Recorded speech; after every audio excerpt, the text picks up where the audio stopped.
Look, I realise that not a lot of people care about plushes, let alone video game plushes, let alone a specific company that manufactures licensed video game plushes, but you know what? I do. The video game plush company that I care the absolute most about is Denne, who have near enough been Nintendo's sole provider of plushes for many of their series for well over a decade. The quality of product that they produce is completely unmatched, and they provide fans and collectors alike with a pretty decent offering of characters to plop on their shelves. Recently though, I've started to feel let down by Denne's efforts, or more accurately, I've started to realise that they're missing out on a key opportunity that both they and Nintendo could mutually reap a lot of benefits from. Hey, what's up, it's your boy Rock. Today, I'd like to delve into why these children's toys to promote children's games are making this 20-year-old man MAD!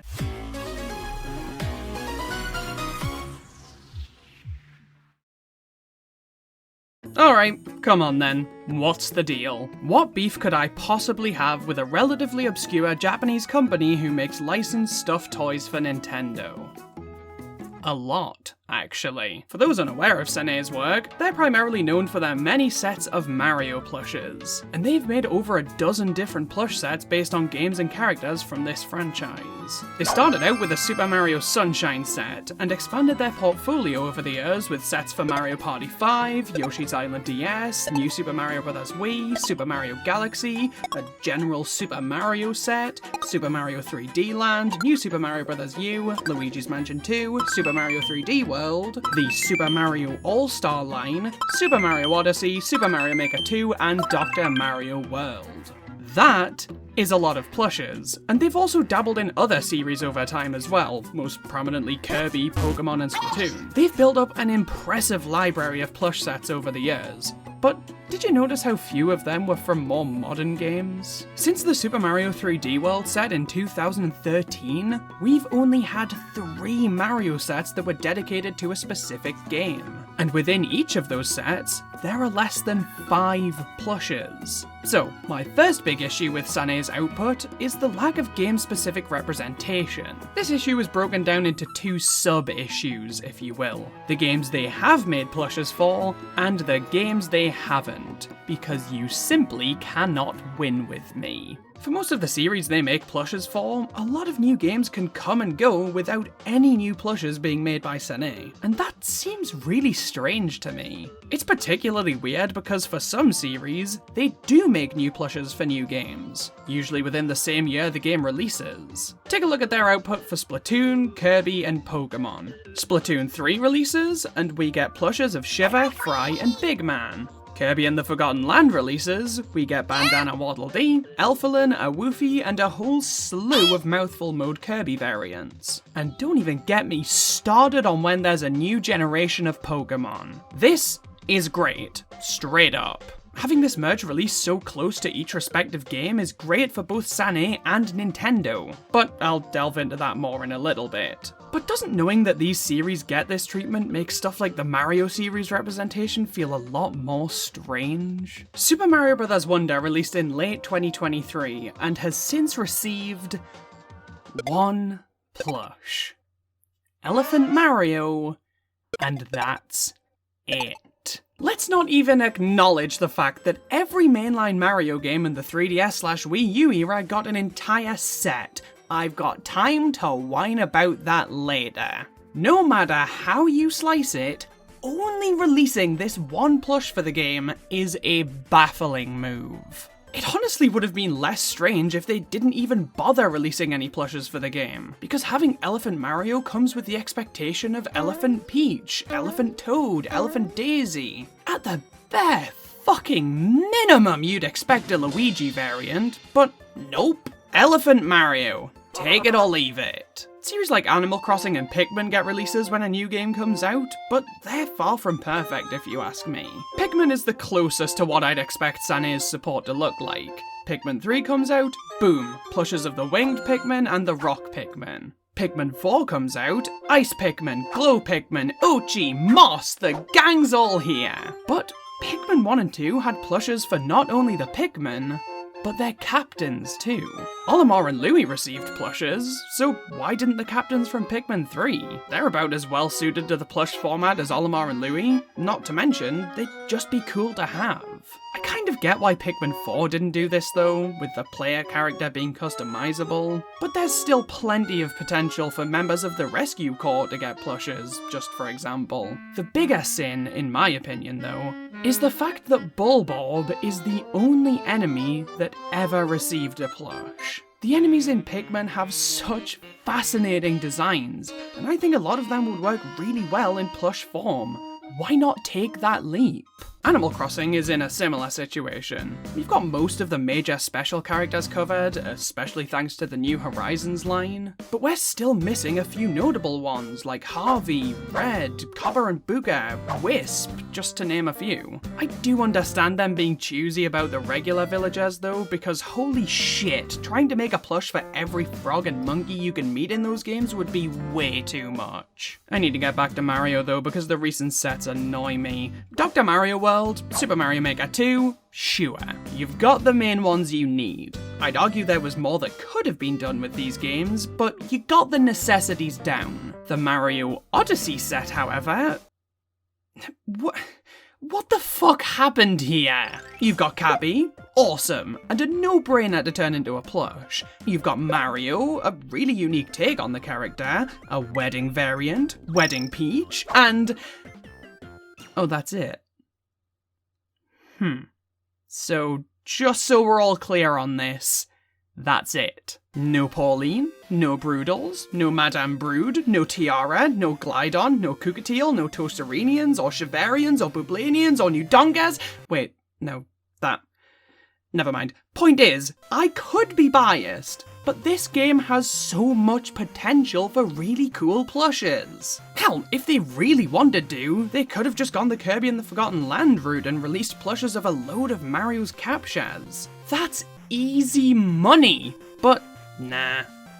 I just didn't feel like it, I guess. So yeah, I have an issue with the way Sané handled the games they did make plushes for, but that's not even making mentions of the games that they didn't make plushes for. I'm gonna focus on Mario for the most part here, because it's the series I actively want plushes for the most, but of the 1, 2, 3, 4, 5, 6, 7, 8, 9, 10, 11, 12, 13, 14, 15, 16, 17, 18, 19, 20, 21, 22, 23, 24, 25, 26, 26 Mario franchise games on the Switch, only 6 of them have received any plushes from Sané.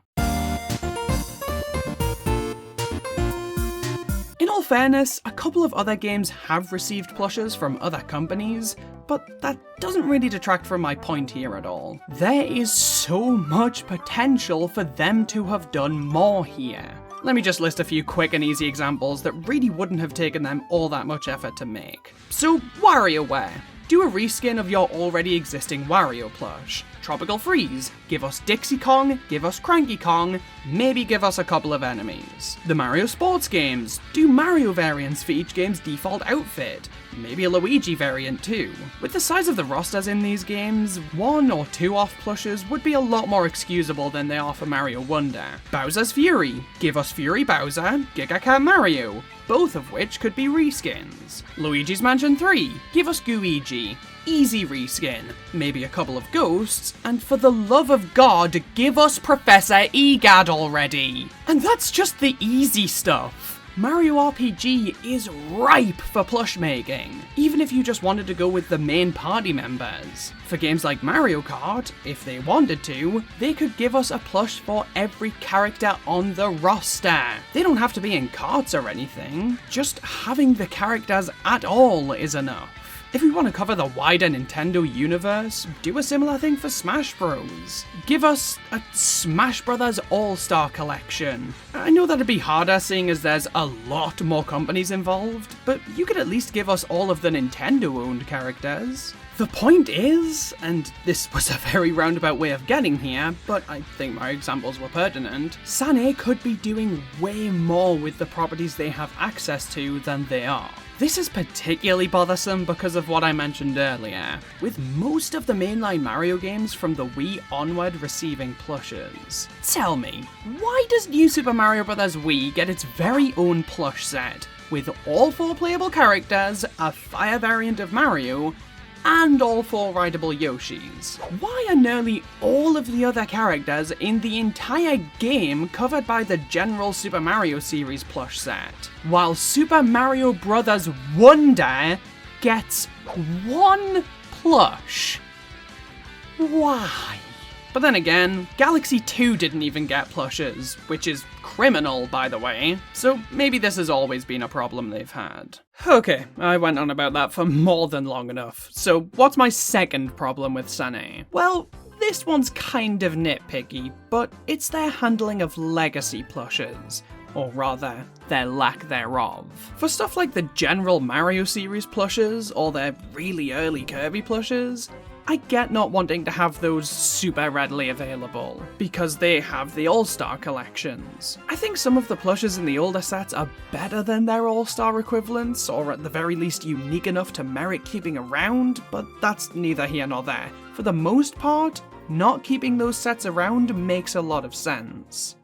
Provided there are modern alternatives. God, this is a really niche point, but this whole discussion is niche, so fuck it. There are plushes that were released under, for example, the classic Mario set that have never been released again, and I think that's a damn shame. The biggest standout examples are Fuzzy, Porky, and Porky Puffer from the Mario set. They were some of the last plushes released under that line, and they have never been re-released, and they aren't standout cases. There are a lot of plushes in the company's backlog that are not available for purchase in the modern day, and there's no real good reason for that. Now admittedly, they have gotten better about this in recent years. In 2021, the Mario All-Star line was updated with re-releases of some of the general Mario series line. They've re-released the Mario 3D Land and World plushes. Not all of their old products are left out in the cold.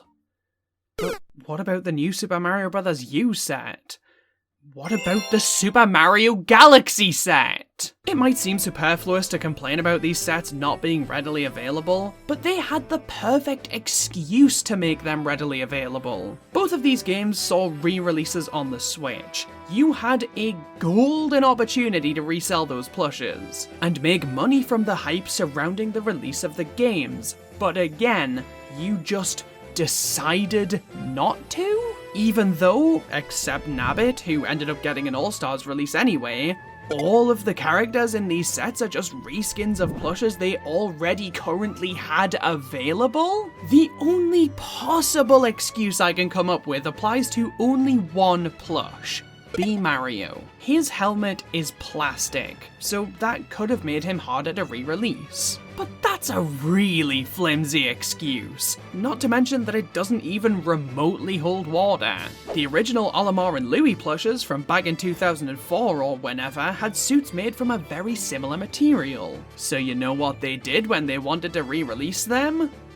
They used a different material! I mean, it's simple, right? But again, they just didn't want to. There is evidence that hopefully 2024 is going to be the year that this stubbornness dissipates though, as alongside the release of Luigi's Mansion 2 HD, Denne re-released their original set of Luigi's Mansion 2 plushes. This is what I want them to do with their back catalogue.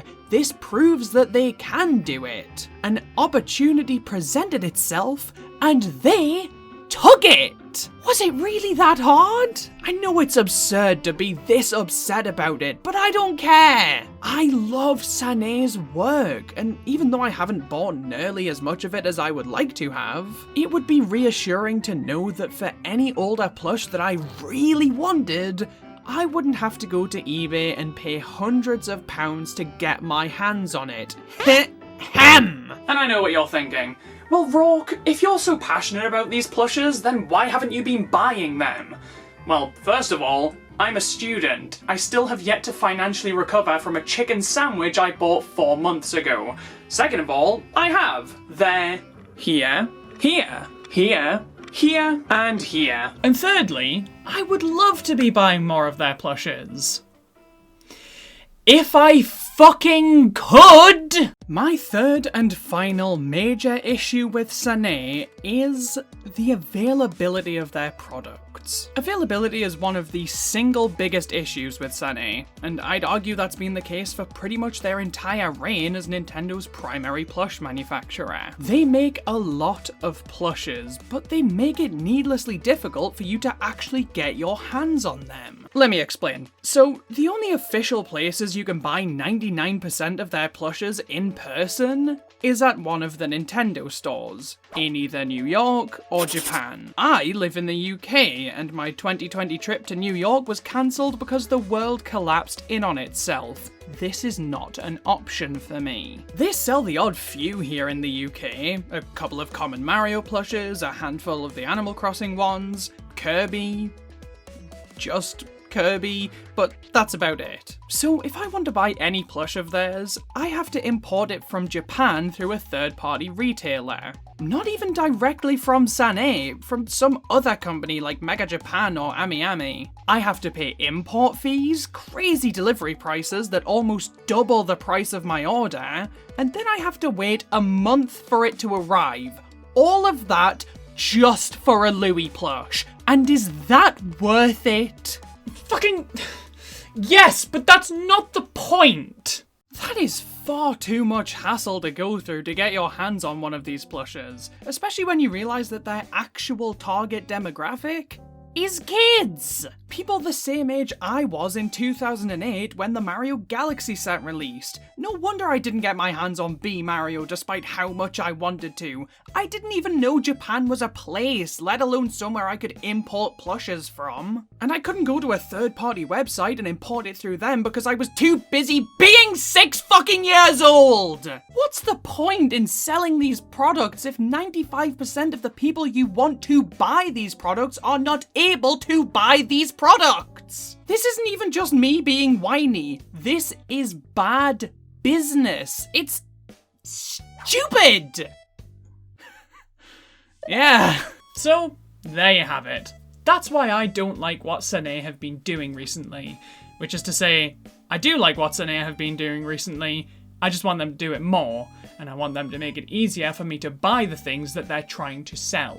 So if I, a grown man who wants to collect and play with, display more plushes, were to be put in charge of things, how would SNE's strategy change? For the most part, it'd be pretty much what I've outlined here. I'm not gonna say that every single new game gets a plush line, because market oversaturation is a very real concern, and I understand that. But most major games would get at least a couple plushes to go along with them, and they'd release day and date with the game. They would be available in a good number of gaming retailers worldwide, and, most importantly, they would be available through whichever country's official Nintendo online store. They already do this to some extent. The UK store has pretty much the same selection of plushes my local game shop has, but in order for my plan to work, you've gotta get them all on there. And if they run out of stock, they need to be restocked in a timely manner. For plushes to coincide with a game, you could have bundles where you can get the game plus one of the plushes for a reduced price,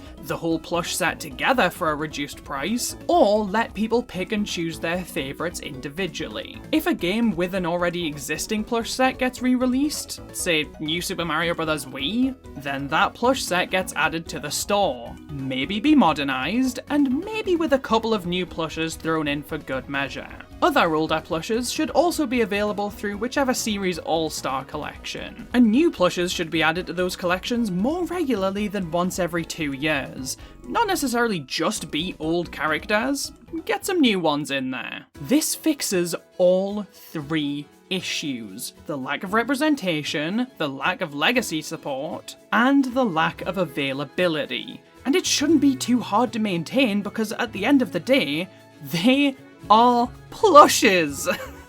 Extremely high quality, well-made plushes, but ultimately plushes. There's no reason we should get new games more frequently than new plushes. That's just not a thing. I imagine a lot of people are wondering what benefit any of this would serve for either company. So I'll quickly address that now using an example I desperately wish had actually happened. If my strategy were to have been in place prior to 2020, then this is how I see the release of Super Mario 3D All-Stars playing out. For starters, the Super Mario Galaxy set, in its entirety, is re-released alongside the game, and we get a modern rendition of Sané's very first Nintendo plush, Mario and Flood from Super Mario Sunshine. To coincide with these re-releases, the two games also get a couple of new plushes, a Pianta, a Nogi, a Shine Sprite and Toadsworth for Sunshine, and the Honey Queen, a Star Bunny, and, for Christ's sake, a Luma, finally, for Super Mario Galaxy. 64 never had a plush set from Sané, so it'd get 3 new plushes. A Penguin, a Bully, and King Bob-omb. Each of these plushes would be available in stores and on Nintendo's website. And you could buy them individually, pick one to get with the game, get all of one game's plushes, so all of the Galaxy ones for example, or get the entire 3D All-Stars set. The hype of 3D All-Stars and the direct tie-in gives a lot more attention to these plushes than if Sané were to just announce them casually on Twitter, as they tend to do. And more eyes on these plushes means more sales, especially because they're more readily available, which obviously is hugely beneficial for Sané. On Nintendo's side of things, well, having more merch available for a game makes the game seem like a bigger deal. It makes it feel like more of an event, which would be especially true for 3D All-Stars given how it tied into the series' 35th anniversary celebration. Also, because these plushes can actually be bought by the kids they're being made for, if a kid were to see a King Bob-omb plush in a shop and really want it, the parents would buy it, and the kid would fall in love with it. And then they'd start to wonder which Mario game this was from. They either look at the tag if it hasn't been chewed too much, or they go back to where they bought it from, and they see a big display for Super Mario 3D All-Stars, and suddenly, that same kid really wants to play that game. These plushes serve as an introduction to your series for younger audiences, and that is only a good thing. And of course, both Nintendo and Sané make money from each plush sold, meaning they're in a cycle of their products promoting each other's products and them both bringing in a lot of cash from that. It's a win-win situation. And finally, I've saved my best argument in favour of Sané doing everything I've outlined in this discussion until last. Sané, if you were to re-release the Super Mario Galaxy plush set, I would buy B Mario and Boo Mario 3 times each.